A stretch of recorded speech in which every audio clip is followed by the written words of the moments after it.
Pertama-tama terimalah salam Buddhis dari saya, Sotihotu Nama Budaya. Saya ucapkan terima kasih banget untuk saudara-saudara saya semua yang sudah hadir di wihara pada pagi hari ini, karena tadi pagi kan hujan ya, dan sebenarnya kita lebih enak narik selimut terus tidur lagi. Tapi kita memilih untuk datang ke wihara untuk melakukan puja bakti. Oke. Saya mau bicara topik yang agak santai dan ringan aja untuk pagi hari ini. Dan topik ini pernah saya bawakan juga waktu saya jadi pembicara di acara Wandani waktu itu tahun lalu di belakang.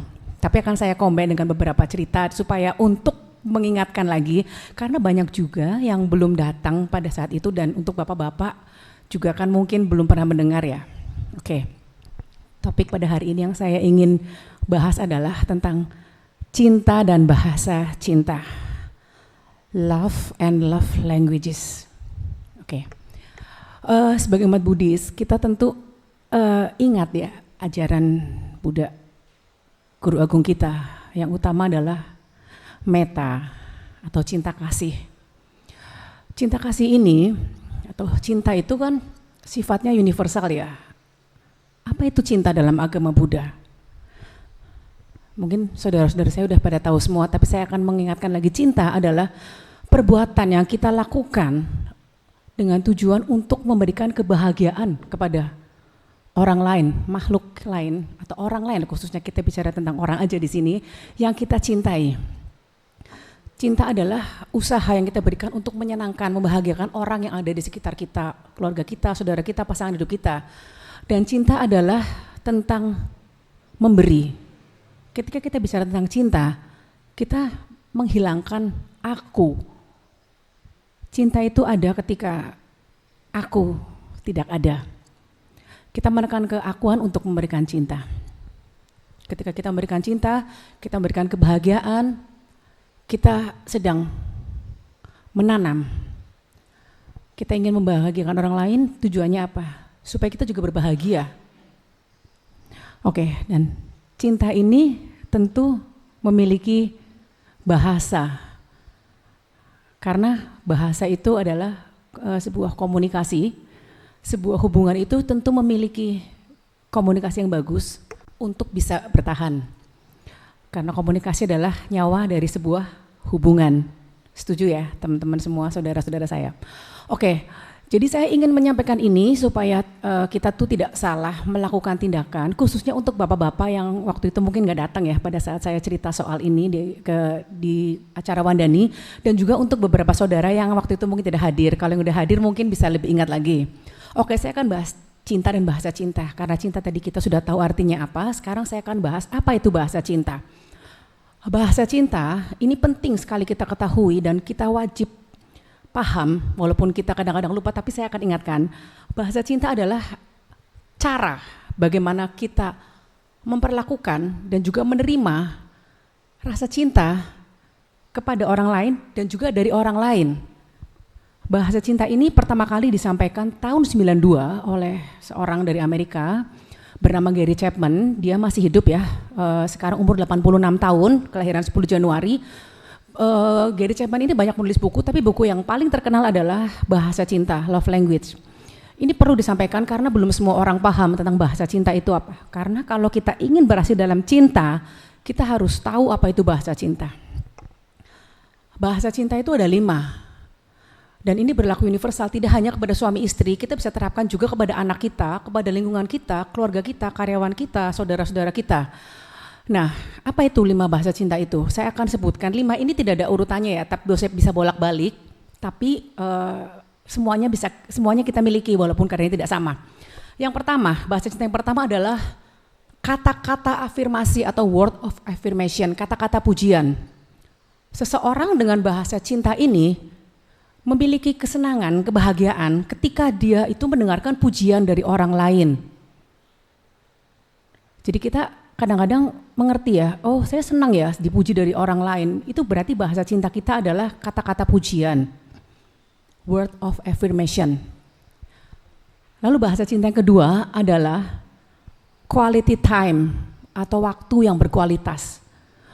Seseorang yang senang ditemani ketika kita ngobrol didengar oleh orang lain, itu berarti bahasa cinta yang dimiliki oleh orang itu adalah waktu yang berkualitas. Itu bahasa cinta yang kedua. Lalu bahasa cinta yang kedua adalah act of service. Yang ketiga adalah, berarti pada nggak ngantuk ini, saya ngetes juga sih. Act of service atau dilayani. Seseorang dengan bahasa cinta dilayani, dia akan senang ketika kita melayani. Jadi dia ketika kita sajikan minum, kita siapkan tempat duduknya, kita siapkan tempat untuk dia istirahat. Itu adalah orang yang dengan bahasa cinta act of service. Lalu bahasa cinta yang keempat adalah sentuhan fisik atau physical touch. Seseorang, ini kebetulan suami saya, dia bahasa cintanya adalah sentuhan fisik ya, physical touch. Dia senang ketika saya peluk, senang ketika saya usap-usap kepalanya gitu. Jadi seseorang dengan bahasa cinta sentuhan fisik, dia akan senang ketika kita memberikan sentuhan kepada dia untuk support, untuk menunjukkan cinta. Itu yang keempat, bahasa cinta. Yang kelima, ini rasanya semua orang senang ya, saya juga senang tapi nggak terlalu sih sekarang setelah semakin tua. Yang kelima adalah receiving gift atau bahasa cintanya adalah menerima pemberian. Seseorang dengan bahasa cinta menerima pemberian ini, dia akan senang ketika kita berikan kepada dia itu barang-barang. Tidak perlu mahal, kadang-kadang kita bawakan dia bunga atau kita bawakan dia buku atau kita kasih mobil misalnya, itu lebih senang lagi. Siapa yang nggak mau, saya juga mau kalau dikasih mobil ya. Jadi ada seseorang dengan bahasa cinta menerima pemberian. Nah, 5 bahasa cinta itu kita semua miliki dalam diri kita masing-masing. Hanya tingkatnya, kadarnya itu berbeda-beda. Kalau saya terus terang bahasa cintanya tidak terlalu suka menerima pemberian. Saya lebih suka untuk quality time. Kenapa saya ingin membahas ini lagi di pertemuan ini? Karena ketika saya cerita tentang bahasa cinta pada acara Wandani, ada beberapa orang yang masih belum jelas dan bertanya, jadi saya ulangi lagi. Dan untuk yang sudah pernah mendengar sehingga ingat lagi.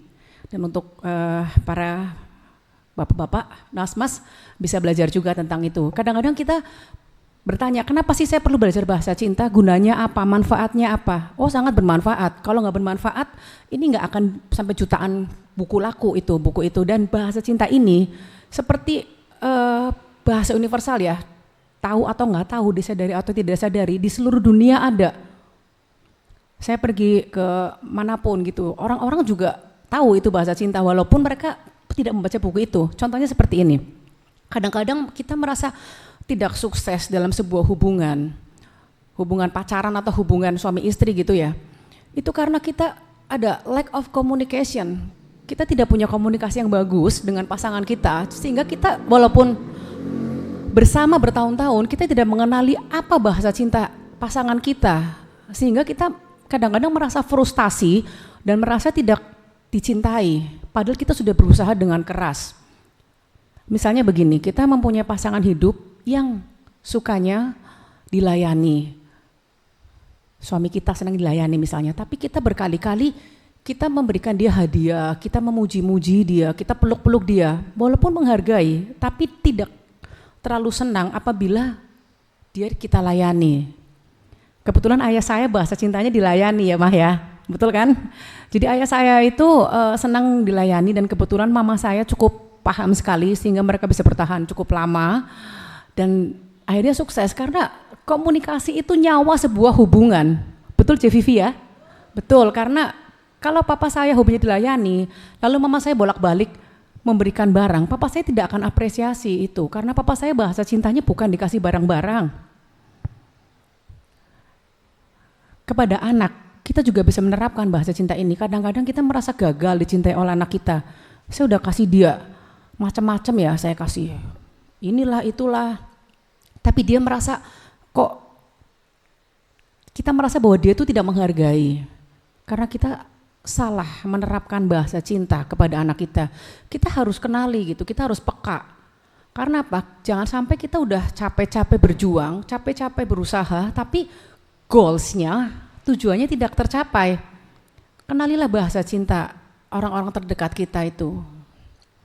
Karena cinta itu ada ketika kita itu rela untuk menekan ego kita. Semua bahasa cinta itu kita harus menekan ego kita. Ketika kita melayani, ketika kita memuji, ketika kita memberikan barang-barang, ketika kita memeluk, ketika kita meluangkan waktu, disitulah aku hilang, minimal tertekan gitu. Nah, ketika kita sudah menekan sang aku, tapi kita tidak mendapatkan reward atau apa ya, balasan yang dalam tanda kutip positif, kita pasti akhirnya kan bahagia itu tidak tercapai. Betul nggak? Jadi kita harus peka. Kalau kita tidak bisa peka, kalau kita nggak malu-malu sih kita tanya aja. Kok kamu udah saya kasih ini kurang begitu senang sih? Tapi mungkin nggak etis ya. Jadi kita harus paham gitu. Terutama ini untuk pasangan hidup kita. Kayak anak-anak ya, kita kadang-kadang salah memperlakukan kepada anak-anak. Anak-anak itu sebenarnya mereka tidak butuh diberi barang-barang mahal, tidak butuh juga untuk pesta ulang tahun yang mahal-mahal seperti itu. Itu yang butuh adalah orang tuanya, yang butuh adalah pengakuannya seperti itu. Anak-anak itu bahasa cinta utamanya adalah waktu yang berkualitas. Kita berikan waktu kita kepada anak kita, apalagi di golden age. Jangan kita merasa sudah memberikan hal-hal ini, itu barang-barang ini yang mahal kepada anak-anak kita. Kita merasa bahwa kita sudah mencintai anak kita, terus kita menuntut, mami kan udah keluar duit banyak, papa kan udah usaha keras nih kerja buat mestain kamu, buat beliin kamu ini yang kamu mau seperti teman-teman kamu supaya nggak kalah. No, bukan itu. Tanya pada diri kita sendiri, kita memberi untuk anak itu atau untuk memberi makan ego kita? Di situ bahasa cinta sangat perlu gitu. Jadi ketika kita ingin memberikan sesuatu kepada orang lain, apapun itu, kita harus tanya, harus berani jujur, ini untuk saya atau untuk dia? Kita harus ingat lagi, cinta ada ketika aku tidak ada. Selama masih ada aku di situ, susah ada cinta.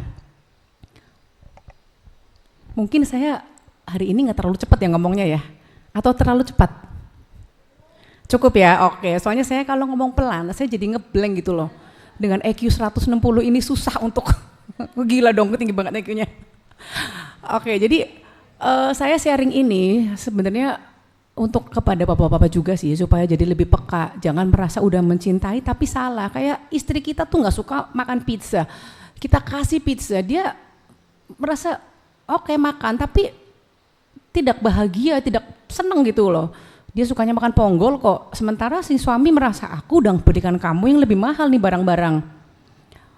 Seringkali juga pertengkaran atau kita berantem gitu ya dalam hubungan apapun itu karena nggak nyambung. Dan itu dipendam bertahun-tahun, tidak ada komunikasi, akhirnya suatu saat meledak. Ketika udah meledak itu sudah boleh dibilang udah setengah terlambat. Saya bisa ngomong gini karena saya praktek sendiri, kebetulan saya bersama dengan suami saya itu 6 tahun pacaran dari tahun 93, 25 tahun menikah dari tahun 99, dan menikahnya juga di Meta Wihara, Om Incong, Tante Syokian saksi juga. Jadi saya dengan Jonathan itu makin kesini ada improvement, makin tahu gitu loh. Jadi kita semakin kesini itu seharusnya semakin paham, bukan semakin tidak paham, semakin dekat, bukan semakin jauh. Dengan siapapun, dengan anak kita, dengan lingkungan kita, dengan keluarga, dengan karyawan kita juga. Sehingga kalau kita mau sukses, di apapun hubungan itu ya, intinya adalah komunikasi. Komunikasi itu bisa dibangun dengan kedekatan. Jadi kadang-kadang kita dekat itu belum tentu komunikasinya bagus loh. Jauh, belum tentu komunikasinya itu jelek. Komunikasi itu artinya dua arah. Ketika kita menyampaikan apa, dia merespon. Ketika dia menyampaikan apa, kita merespon. Belum tentu jarak jauh itu komunikasi jelek, jarak dekat komunikasi bagus. Lawang sekarang kadang-kadang kita dekatan aja masing-masing pegang handphone. Handphone itu kan mendekatkan yang jauh, menjauhkan yang dekat. Itu sebenarnya sangat nggak bagus ya. Makanya kalau bisa kita satu hari ada waktu untuk bye sama handphone, terus kita chit-chatting, kita ngobrol-ngobrol dengan orang-orang terdekat kita, karena itu nggak bisa digantikan. Apalagi kalau kita udah kecanduan handphone, itu mata itu aduh nggak ada yang jual loh. mandeng terus itu, jadi kan mata kita sayang juga. Saya ini cuma -1 ini masih normal, jadi masih bagus mata saya, belum pakai kacamata sama sekali. Walaupun kadang lihat handphone juga ya buat dagang lah, buat lihat dagangan juga, buat lihat kerjaan juga. Oke, jadi saya senang sharing seperti ini karena topiknya tidak begitu berat, tapi bisa kita praktekkan sehari-hari. Kita sebelum marah, sebelum kecewa sama orang lain, kita hendaknya kita berkaca pada diri sendiri, introspeksi, tanya pada hati kita. Kenapa pada hati? Karena hati itu cermin yang paling jujur. Kadang-kadang kita karena emosi, karena kita kecewa, karena marah itu menutupi segala, padahal kita sebenarnya tahu kunci hubungan kita dengan semua orang itu adalah tanya pada hati kita. Kayak anak saya itu ya, saya berapa tahun itu waktu dia masih kecil sampai agak gede, saya tuh agak gagal berkomunikasi sama dia. Sampai suatu hari saya ikut kelas psikolog tentang bahasa cinta ini. Jadi saya ambil kelas khusus 1 hari untuk belajar tentang bahasa cinta itu apa sih. Sehingga saya tahu, dan saya berterima kasih banget ketika itu saya menginvestkan 1 hari untuk belajar tentang bahasa cinta ini sebelum terlalu terlambat. Sampai sekarang pun saya akhirnya tahu anak saya itu tidak mau dipeluk-peluk. Biasanya itu tidak nyaman dengan sentuhan fisik. Jadi saya tahu gitu loh. Saya merasa kadang-kadang saya kangen sama dia ya, saya peluk dia. Saya pernah cerita juga ini waktu di pertemuan Wandani. Dia tidak menghargai, apalagi anak cowok ya, sebenarnya bukan cowok cewek, ada juga cewek yang gak suka dipeluk-peluk sih. Jadi Jason itu nggak suka, beda dengan Jonathan. Jason itu nggak mau kalau saya peluk-peluk, padahal saya merasa dengan peluk dia tuh saya udah menyayangi dia. Ternyata enggak.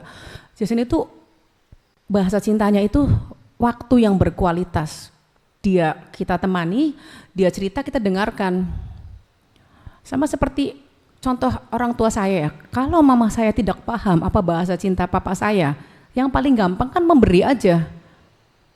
Tapi papa saya menerima mungkin, tapi tidak sebahagia apabila dilayani, dan kebetulan mama saya tuh sangat paham itu sehingga mau melayani. Sementara bahasa cinta mama saya, apa mah bahasa cintanya mah? Waktu yang berkualitas, ditemani ketika ngobrol gitu loh. Kalau dengan anak-anaknya cukup paham ya, cuma papa saya kan memang orangnya agak cuek ya. Dan memang cool seperti itu gayanya. Tapi baik banget loh, promosi. Nah, kita bilang bahasa cinta. Udah bosan belum? Hampir ya, nggak apa-apa, saya 5 menit lagi juga udah kelar kok.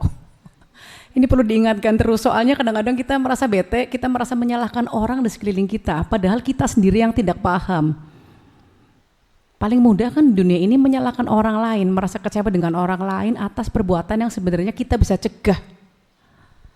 Jadi nanti ketika kita pulang, kita introspeksi, kita tanya, kenapa saya kadang-kadang komunikasi nggak lancar ya dengan suami saya, dengan pasangan hidup saya, dengan pacar saya, dengan anak saya. Oh, karena itu berarti tidak nyambung. Ada yang miss gitu, hanya kita tidak paham. Jadi kita harus kenali yang pertama, word of affirmation, kata-kata positif. Ketika seseorang di sekitar kita senang dipuji, kita berikan pujian itu.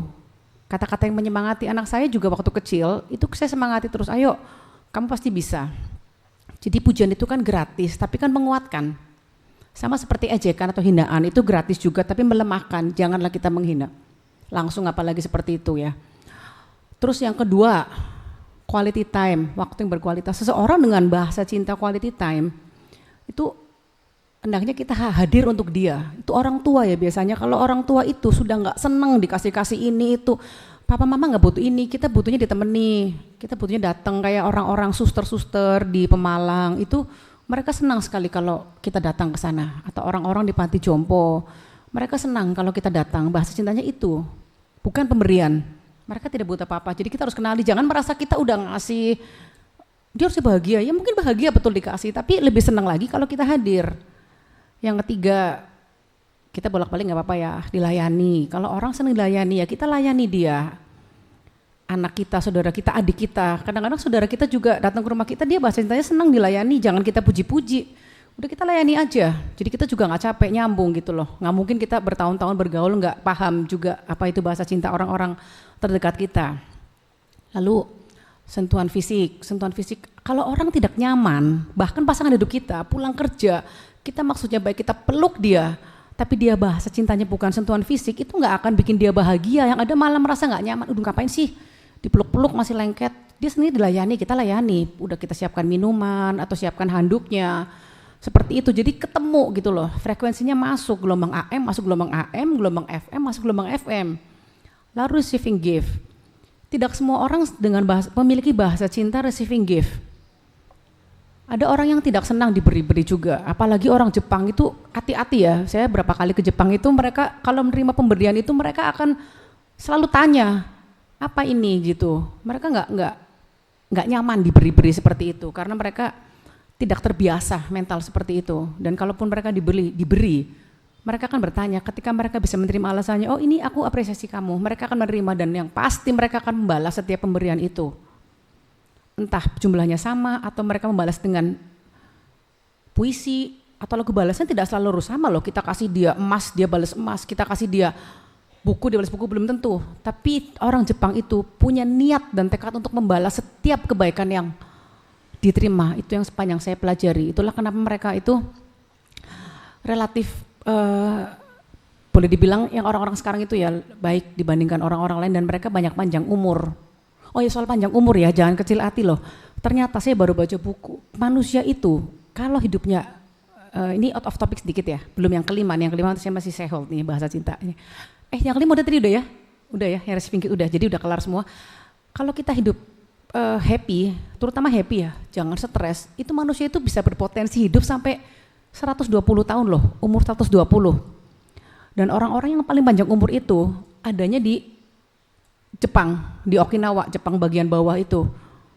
Diteliti kenapa orang-orang bisa panjang umur, itu mereka walaupun beberapa tidak mengenal Buddhisme, mereka menerapkan ajaran Buddhis, mereka memiliki cinta kasih yang besar, dan mereka itu menganggap setiap orang yang ditemui itu sebagai saudara.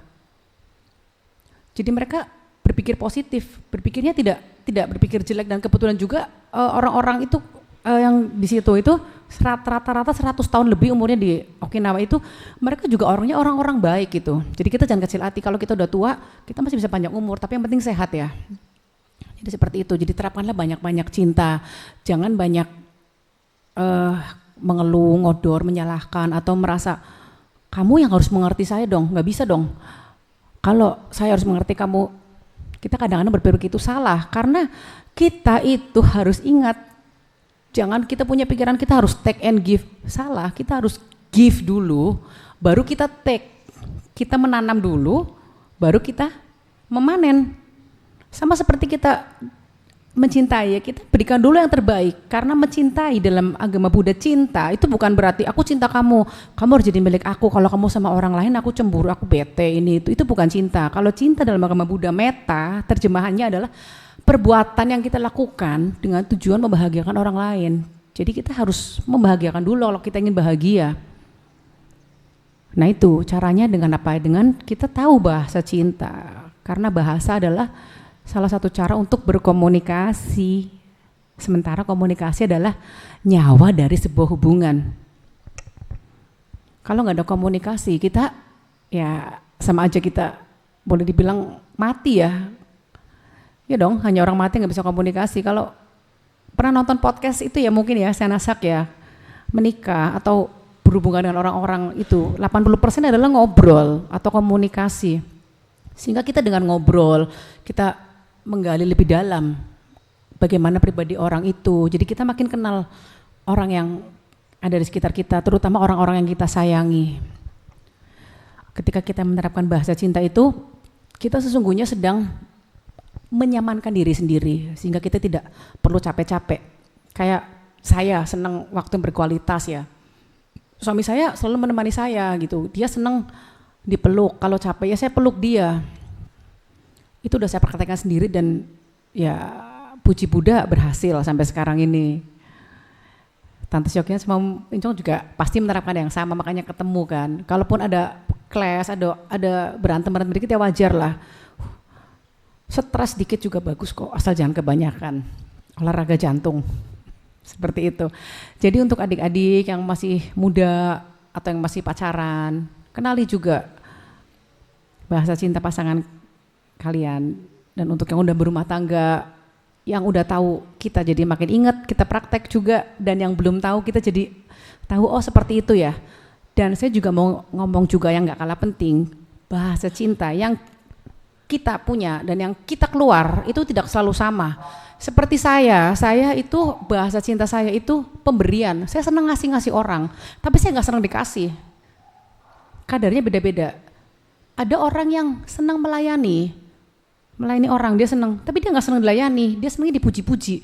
Ketika udah melayani, nggak usah dikasih duit, nggak usah dikasih apa, cukup wah kamu hebat ya, bisa beresin rumah, bisa masak enak, itu udah cukup. Jadi bahasa cinta yang kita terima, makanya bahasa cinta itu kan terjemahannya adalah cara mengekspresikan dan mengekspresikan kepada orang lain dan menerima cinta dari orang lain. Jadi kadang-kadang bahasa cinta kita itu tidak sama dengan yang kita masuk dengan yang kita keluar. Kita senang memuji-muji orang, bahasa cinta. Ada orang yang senangnya muji-muji orang, entah itu tulus, entah itu gombal, tapi memang bakatnya memang muji-muji orang. Tapi kebanyakan kalau yang bahasa cintanya muji-muji itu, yang terlalu berlebihan itu pasti hati-hati itu. Suka bohong itu, yang disasar pasti kantong-kantong kalian itu. Bahaya. Orang yang suka muji-muji belum tentu suka dipuji. Kadang-kadang orang yang suka muji-muji itu, bahasa cinta yang dia masuk itu receiving gift, mostly seperti itu, walaupun tidak selalu gitu. Sama pernikahan antar bangsa, antar negara gitu yang berhasil itu, ya karena komunikasinya nyambung, bahasa cintanya nyambung. Belum tentu komunikasi secara verbal ya, tapi secara daily. Seperti ada di Rusia ya kemarin ya, mereka komunikasi juga tidak terlalu bagus secara verbal, tapi bahasa cintanya nyambung. Suaminya senang melayani, istrinya senang melayani, istrinya senang diberi, suaminya senang memberi, jadi klop seperti itu. Jadi kita tidak harus menyamakan bahasa cinta dengan orang lain. Jangan kita nganggap, aku bahasa cintanya aku memberikan ke orang lain kok, keluarnya memberi, aku juga harus dapat dong. Belum tentu seperti itu dan tidak selalu seperti itu. Ketika kita senang memberi, biasanya malah kita tuh orang yang senang memberi itu bahasa cintanya tuh dua. Biasanya waktu yang berkualitas dan word of affirmation, kata-kata yang menguatkan. Umumnya seperti itu. Kayak suami saya itu nggak senang dipuji-puji. Jadi dipuji, dia cuma ketawa, nggak akan merasa gimana gitu loh. Kan ada orang yang hobinya dipuji-puji ya, hobinya senang di sanjung-sanjung, diongrong seperti itu bahasa Tegalnya. Itu senang seperti itu. Nah, udah ya, sekarang udah jam 9:05, saya mau siap-siap juga nanti kan mau nyuci baju. Ya saya nggak punya pembantu, udah bertahun-tahun, hampir 10 tahun tidak punya maid, jadi rumah semua saya bereskan sendiri. No malas-malas club, apalagi hari Minggu, harus selalu rajin. Jangan dikira orang keren nggak bisa kerja loh, kutek kan juga bisa kerja. Tidak pernah malas, karena malas itu sumber segala masalah. Oke. Terima kasih. Kalau ada yang mau bertanya kurang jelas bisa japri ke WA saya. Nanti bisa di-share di grup Meta atau WA-nya Jonathan ya, boleh. Kalau saya bisa jawab, saya pasti akan jawab. Kalau nggak bisa ya nanti saya minta waktu untuk saya cari jawabannya apa gitu. Terima kasih banget untuk yang udah hadir hari Minggu ini. Saya sangat menghargai karena tidak mudah hari Minggu itu pergi ke wihara, apalagi hujan. Saya juga baru sampai semalam jam 10 lebih dari Jakarta. Tidur juga baru jam berapa, semalam jam 2 baru tidur. Karena mempersiapkan ini, karena saya ketika diberi kesempatan untuk bercerita di sini, saya mempersiapkan dengan sungguh-sungguh. Saya tidak mau datang tanpa persiapan, kecuali ibaratnya terpaksa, tapi nggak pernah sih, saya selalu dengan persiapan walaupun saya nggak baca gitu. Waktu kemarin saya bawa kertas sekali itu karena bahasa Palinya terlalu panjang, saya nggak bisa ngapalin tuh aneh-aneh gitu, jadi saya baca. Tapi kali ini saya bertekad bahwa saya sungguh-sungguh dan saya akan tanpa teks seperti itu. Terima kasih, semoga kita semua selalu sehat, selalu bahagia, selalu memiliki cinta, dan selalu memiliki semangat untuk membahagiakan orang lain. Karena ketika kita membahagiakan orang lain, walaupun tidak pasti instan dibalas saat itu juga, kebahagiaan pasti akan datang pada kita. Entah dalam bentuk apa itu. Karma itu bekerja secara ajaib dan dengan caranya sendiri. Terima kasih, selamat hari Minggu, dan semoga kita semua selalu bahagia. Sadu, sadu, sadu.